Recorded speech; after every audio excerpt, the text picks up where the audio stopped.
Hello once again, friends. You loved it last time, so here we are once more taking a look at some of the weirdest relics the Catholic Church is keeping behind glass. Let's check out some of the strangest saintly treasures wrapped in cloth, gems, and embalming fluid. I'm your casual crypt keeper Taylor, and today we're going to be diving on into the top 5 terrifying artifacts the Catholic Church kept hidden, part 2. Number 5. St. Clare's fingernails and her hair. Now, some people say that fingernails and hair continue to grow after the body passes away. This is commonly repeated, but actually not true, because rather it's the skin around the fingernails retracting that gives the illusion that the fingernails are still growing.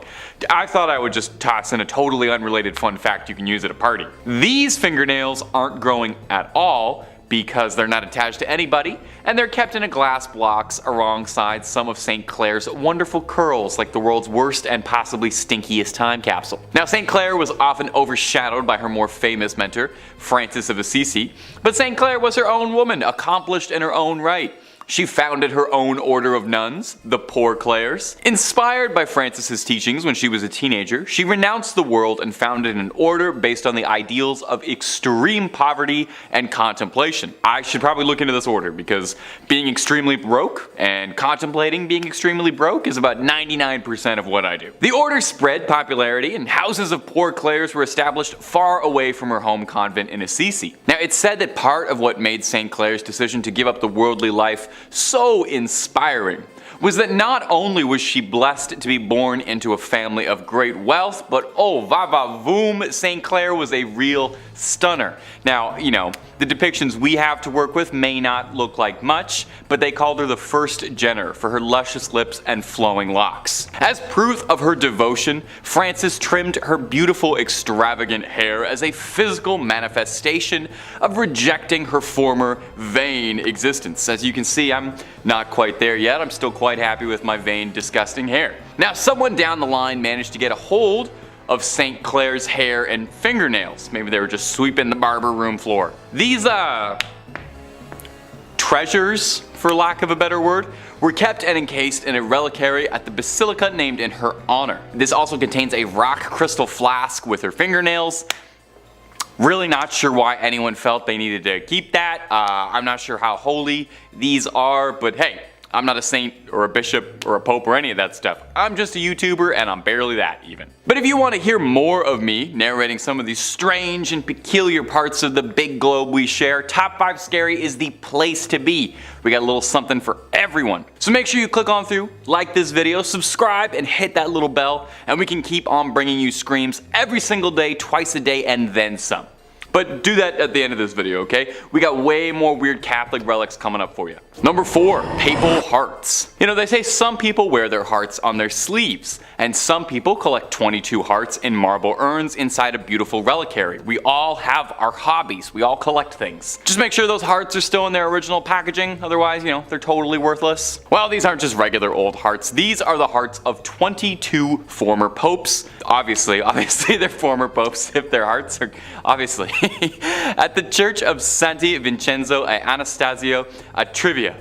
Oof, that's a mouthful, we're not saying that again. You can find the sealed hearts of 22 popes in marble urns for all to appreciate. The popes are listed to the left of the altar, with the oldest coming in all the way from the 15th century with Sixtus V to the fresh and still beating heart of Leo XIII in 1903. Now, this custom of separating a pope's organs from the corpse sounds a bit strange, or a bit Egyptian, like they might mummify them. And then this process was called praecordia, and was done to prevent decay while funeral arrangements were made, and just to test a little bit if they were worried the Pope was going to reanimate. The tradition started up in the 14th century when it was established that when a Pope passed away, they would be mourned for 9 days. 9 days, with suffrage massages being said each day. They borrowed this little schedule from the Byzantines, who observed deaths of their emperors in a very similar manner. Really taken a while off. They took a whole pay period to mourn the loss, and then you dry those tears right up, get back to work. Now, this was all the rage for popes of yesteryear, very trendy, very in fashion. But Pope Pius X in 1914 had a change of heart when he expressly forbade it in his burial and will. He said, "Don't do any of that weird stuff to me." Those were his exact words, if you can believe it. Now, since then, his successors have all agreed and have all done the same. But who's to say? I feel this could be coming back in fashion. Pope Francis, how you feeling? You gotta listen to your heart on this one. Number 5, Oliver Plunkett's head. Now, in the other 2 videos, we talked about the head of St. Catherine of Siena, and we also talked about St. John the Baptist and how many heads he may or may not have had scattered across the world. And I'm not one to break tradition, so I thought for part 3 I would include a 3rd holy saintly severed head, this time belonging to Oliver Plunkett. A notable difference between the 2 other severed heads is that this one is probably the most disgusting one we've included on these lists. I know these are all holy relics, but let me just say, out of context, this is absolutely horrifying and looks like it's straight out of a grindhouse horror movie that you'd find in a dirty basket somewhere. Oliver Plunkett, before becoming a head, was an Irish Catholic archbishop who was a victim of the Popish plot. Now, if you're not up to date on your Catholicism, that's a whole other video worth of explaining. I don't know much about the Popish plot. I'm not the guy to do that for you. But the short version is that it was a conspiracy falsely alleging that there was a plot against the Protestant king Charles II. Oliver Plunkett happened to end up on the receiving end of something really bad.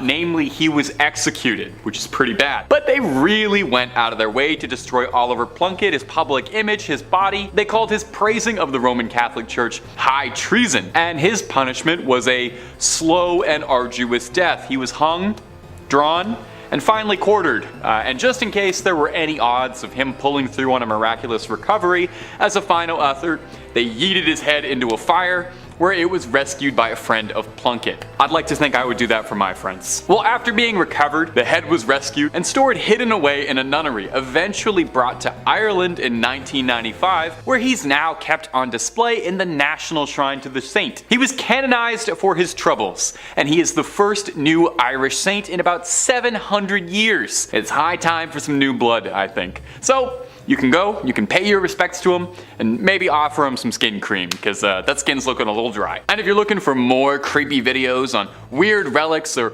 all sorts of strange things, Top 5 Scary has all of that and then some. If there's something scary, the odds are pretty good we've got a video or 2 on it.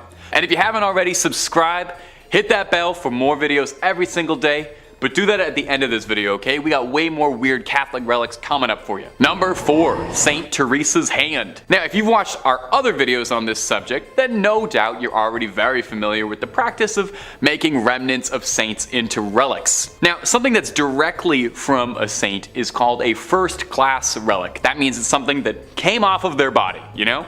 Their hair, their fingernails, a vial of their fluids, or in the case of the lovely St. Teresa, her whole hand. Encased in a beautiful, ornate golden reliquary with gems all over the knuckles, and the editors are goofing off because that's just a picture of the Infinity Gauntlet from Avengers Endgame.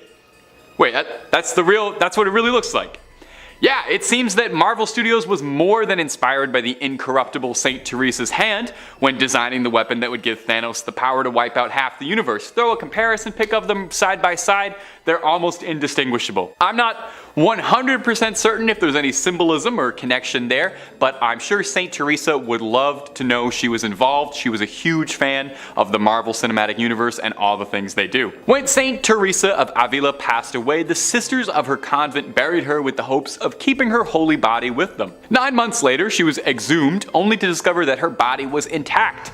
She hadn't decayed at all. That's why they thought she was incorruptible. Now, I'm not sure I totally follow the logic here, but after they discovered her body was incorruptible, they took her hand off and put it into this golden Infinity Gauntlet thing, as a way of inviting people to get closer to God through the saint's body. Now, this might not seem appealing to you, but there's a surprising demand for this relic. Near the end of the Spanish Civil War, General Francisco Franco had the hand removed from the convent and allegedly kept it close by, and if some of the wilder rumors are true, he would keep it by his pillow for good luck.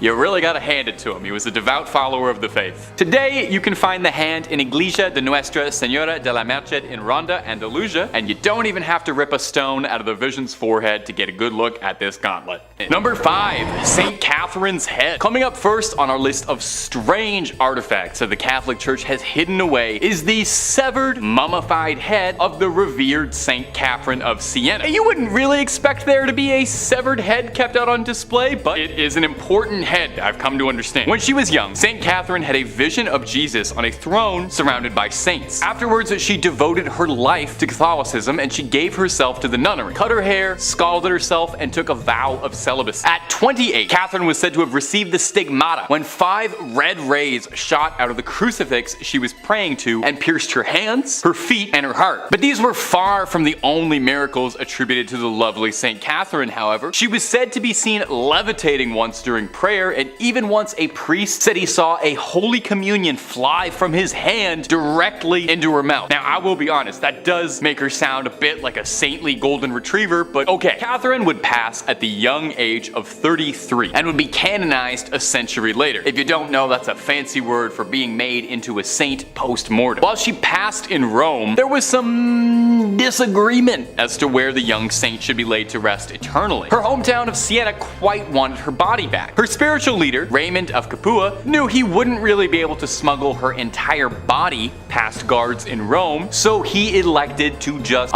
take her head in a bag, which normally would be terrifying behavior, but it's good here. The story goes that when the guards intercepted Raymond, he prayed to Catherine, and when they looked inside his sack, they found naught but a collection of rose petals and not a severed head. Her final miracle. Now, the head was placed in a reliquary. That's a difficult word to say, especially on a teleprompter. The head was placed in a reliquary where it still remains today, and you can go and pray to it, and I promise it's not gonna blink or anything at you, even though it looks like it just might. And if you're looking for way more stories of creepy relics locked away, haunted object, cursed things, cryptids, conspiracies, aliens, the whole scary 9 yards, Top 5 Scary has all of that and then some. So hit that little bell, hit subscribe, and make sure you do not miss a single thing. Do it after this video, okay? We got way more creepy things locked away coming up for you right now. Number 4, the Grand Grimoire. Our next entry has been formally referred to as the Gospel of Satan and is said to be a cursed book whose knowledge had to be sealed away to protect humanity. So this might be the most deadly book ever published after Hop on Pop. The Grand Grimoire, who is said to have been penned by a priest in the 16th century who was possessed by a litany of demons who compelled the man to put their knowledge to paper. Acting as a scribe for these demons, the man wrote everything they knew about dark incantations, spells, instructions on how to cast rituals, ways to bind a demon to you to make it your little minion and do your bidding. Wait, a demon gave instructions on how it wants to be bound to a human to serve humans? Freaky little demon. That's not all too. There is a step-by-step recipe for a little necromancy if you're down to dabble in some dark arts and make some bones dance to your rhythm. The book really covers all the fun stuff you have been told not to do. It's not just brimstone and hellfire neither. There's rituals to help manipulate luck, how to conduct a seance, and I actually think this is adorable. There's even ways to make people love you in there. But dating tip from old Tay, if you need a demon's help to make them like you, it might not be the strongest relationship. So just a heads up. Now, if all of this is sounding super appealing, and I don't blame you, I played a necromancer in Skyrim, I want to make the bones raise. Just know that this book is considered high treason. Even so much as cracking the spine is considered equivalent to selling your soul. So, you know, maybe hold off on that Amazon order for a bit. Also, I'm pretty sure the copy they're selling on Amazon is not the original, because due to the book's cursed reputation, the original copy is said to be locked away in the Vatican's secret archives, and I'm sorry, but no matter how many times you ask, they're not gonna let you look at it, even if you swear you're just taking a little peek just to look at the illustrations and maybe the dedications. They're gonna keep it locked up. I know. Number 3, Hyacinth of Caesarea. Our next entry is the bones of Hyacinth of Caesarea, another Catholic mummy.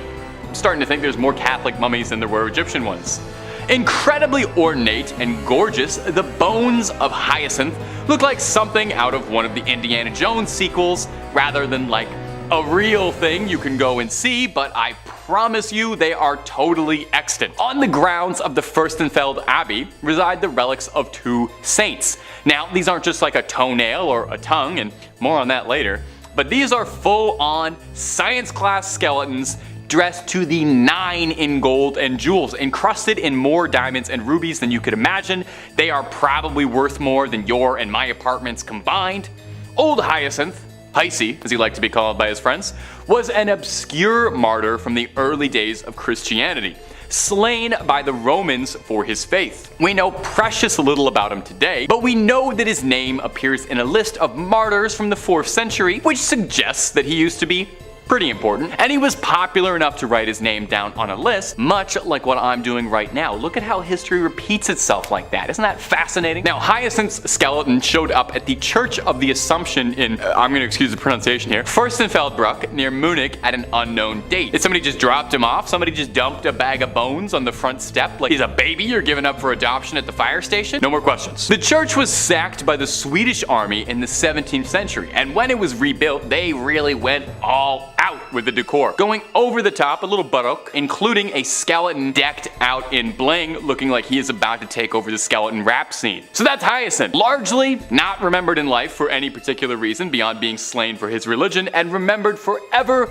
as a ludicrously swagged out skeleton. We can all only hope for similar legacies as dear sweet Hyacinth. Number 3, the Veil of Veronica. Now, on these lists of holy relics, we've had all sorts of strange things. We've had fingernails, teeth, dried up hands, we got milk coming up later, all things that have come from the body. Well, this next one is no different. It's the Veil of Veronica, and to put it gently, it's a sweat rag that's a few thousand years old. Probably one of the most pungent odors on the planet. Imagine every gym locker room you've ever been in times 1,000. When Jesus carried the cross, bruised and beaten, there was one person among the crowds who saw fit to help him out a little.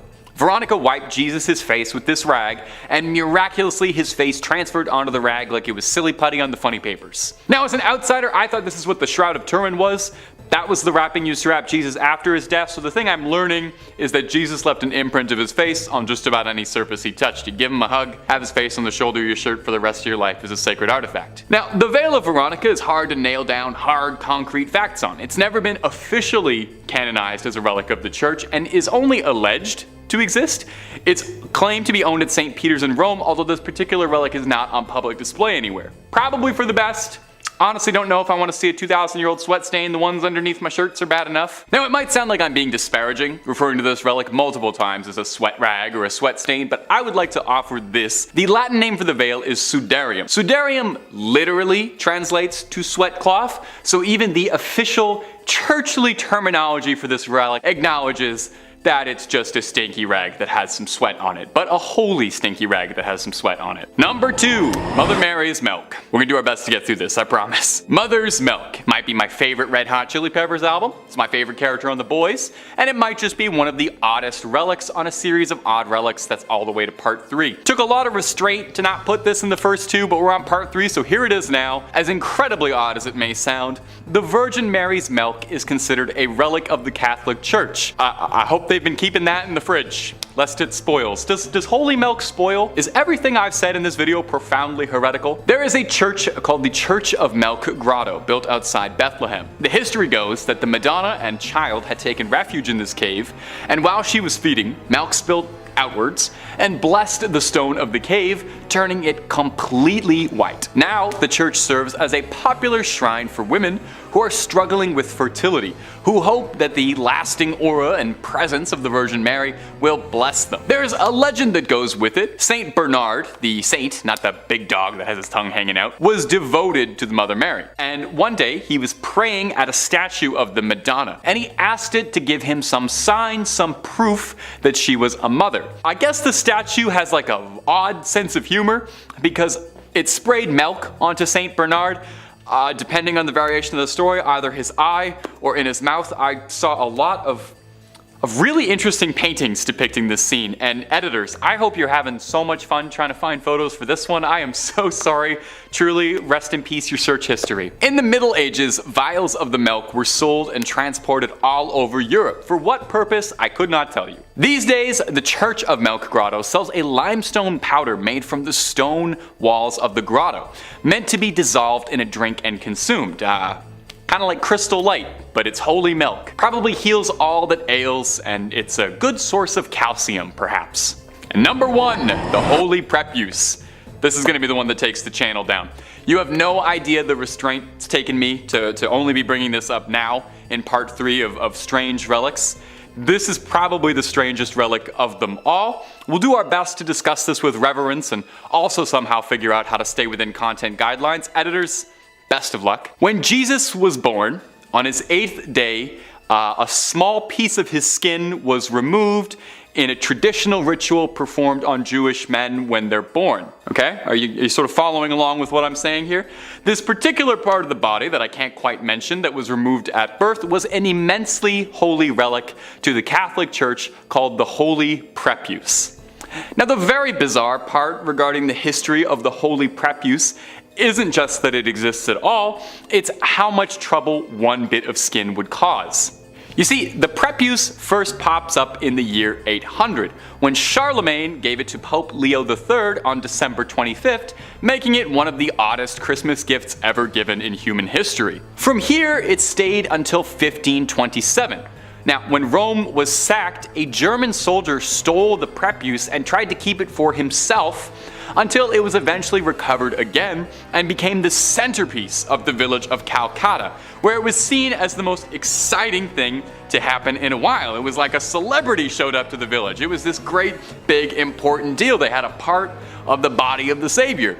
All manner of miracles are reported to have been the result of the Holy Prepuce. However, several other churches, villages, priests all claimed that they had the true Holy Prepuce, and any other ones you might have heard of out there were false. This problem became rampant, and in the early 1900s, the church wanted to wash their hands of the Holy Prepuce entirely and outright forbade any discussion of it in church matters. It was actually an excommunicable offense to so much as bring up the prepuce, meaning this video is pure heresy. In 1983, the prepuce was stolen from the church in Calcutta. Where is it now? Where did it go? Absolutely no one knows. No one's fessed up. You know, if you took it, I think now's a good time to just admit you did it. But if they're ever looking for a plot line for a third National Treasure movie, I have an absolutely amazing idea for something Nicolas Cage could steal. Number 3, the Holy Souls of Purgatory. Purgatory, in Catholic belief, is kind of like a giant waiting room while the upper management figures out just where exactly they're going to find a good spot that's best for you. Well, that's simplifying it a bit, obviously. The soul is thought to be stranded in purgatory until it atones for its earthly sins, but you can hurry the process up just a little bit if your loved ones back on earth are praying for you. In the back of the Chiesa del Sacro Cuore del Suffragio del Piccolo Museo del Purgatorio, or Museum of the Holy Souls in Purgatory, holds a collection of relics that have been singed by the hands of the souls of those trapped in purgatory. These burned handprints are believed to be the souls trying to communicate that their loved ones need to pray harder. I don't know about you, but I would definitely start praying real hard if burned handprints started showing up in my books, but I would be praying for an exorcist, more likely. Now, this is kind of interesting, and I didn't even know this. Purgatory isn't even mentioned directly in the Bible, but the concept of purgatory dates back to the 11th century. This notion that trapped souls needed to be freed came from a story told to the Abbot Odilo of Cluny by a monk returning from the Holy Land. He told this story about how this ship had been wrecked, that he'd been cast ashore on a mysterious island, and a hermit who lived on the island related his own story of a chasm from which screams of trapped souls and demonic flames rose and ravaged. He told of how the demons would complain about losing souls when your loved ones would pray for their behalf. So November 2nd was established as All Souls Day. Everybody, all the souls. Where it was believed that prayers by the living could help get all of those trapped dead in purgatory loose. You know, it's kind of like that one episode of The Simpsons where the town comes together to get Bart out of the well. It's a similar enough concept, you know. They sang a song, you pray, souls get out, Bart gets out, pretty much one and the same. This particular collection of burned relics in particular, though, was collected when Victor Jouet, the missionary behind the collection, experienced a fire that burned part of the original suffragio, leaving behind a scorched image of a face that he believed was a trapped soul. Now, again, just me personally, but if I saw a face burned into one of my possessions, I would move entirely, call an exorcist, be putting salt circles around my feet for the rest of my life, but I appreciate what he did too. Number 2, the Santa Maria della Concesione crypts. Whew, my Italian is not as good as it should be. Inside the Santa Maria della Concesione crypts, as many as 4,000 friars lie here. Well, lie is probably the wrong word, as they hang here is probably a more accurate description, as these 4,000 bodies are hanging from the rafters, decorating the space of every inch of the church. Now, it might seem a bit grim or beautiful, depending on your twisted point of view. We're a scary channel, I ain't gonna judge you. There's a certain chic to it, but I wouldn't be surprised if they have to spend a few $100 a month on keeping air fresheners and incense just running all the time there. Now, you might reasonably be wondering, hey, why do they hang bones from the wall like they're throwing a Halloween party and no one went to the store to get actual decorations and they had to make do with what they had? Well, they're not just festive. The practice dates back from the 16th century when the Capuchin friars, not named after the monkey but because of the hoods they wore, left the friary of St. Bonaventure to come live at Santa Maria della Concesione. They were ordered by the Pope's brother at the time to bring the remains of deceased friars with them to their new home so that all the Capuchins could lie together. With a huge amount of bodies on their hands, the brothers decided to get a little fun with it and decorate the walls of the crypts with their bones as a way of reminding them that death comes for all of them. Surely there's a slightly easier way to remind you of the ever-present mortality that hangs over us than literally hanging a bunch of pelvises to the buttresses, but what do I know? A plaque in the crypt reads, "What you are now, we once were. What we are now, you shall be," which is grim. No way around it. The crypt contains a little bit of everything inside you. Crypt of skulls, lovely load of leg bones, and the star of the show is definitely the crypt of pelvises. Oh, make sure you get a photo in there. Make sure you grab a fridge magnet from the Pelvis Room gift shop. And number 1, St. John the Baptist's many heads. They say 2 heads are better than 1, which might be proof of what a great man St. John the Baptist is, because no one can seem to agree how many heads the guy actually had. The saint's head was supposedly brought back from Constantinople in 1206 by the crusader Wallen de Sauton, but it seems this happened more than a few times, since 3 different shrines across the globe all claim to have the original head of St. John the Baptist, and no one's able to clear this up anytime soon. St. John was a forerunner of Jesus Christ, and the New Testament says that John was beheaded by Herod around 28 CE as a punishment for criticizing his recent divorce. Yeesh. Paintings of the beheading depicted on a silver platter, which is a nice way to get a severed head, I think. I don't know if I ever want a head delivered to me, but if I had to, I would want it on a silver platter. According to the legend, there really was a silver platter his head was delivered on that made its way to Constantinople or Istanbul, but was sold by the Crusaders in order to pay for his travels back. John's head was on display in the Amiens Cathedral up until the French Revolution, where they confiscated all church treasures, and it would eventually return home in 1816, then going all the way back to Rome from Greek monks who brought it to a shrine decorated with beautiful stained glass, one panel depicting the head on a silver platter. You think you wouldn't want to remember that? Well, here's where the trouble comes in.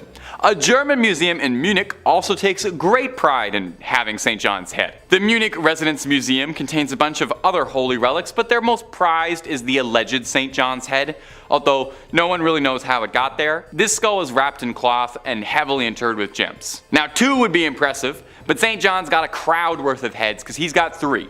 His last head can be found in Damascus, Syria in the Umayyad Mosque, one of the oldest and largest mosques in the world. This relic, also not exposed, wrapped in a cloth, and is currently located in a shrine dedicated to the saint. So will the real John the Baptist please stand up?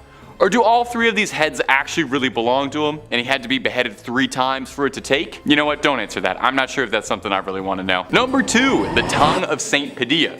Did you know your tongue is made up of 8 muscles? Maybe you didn't.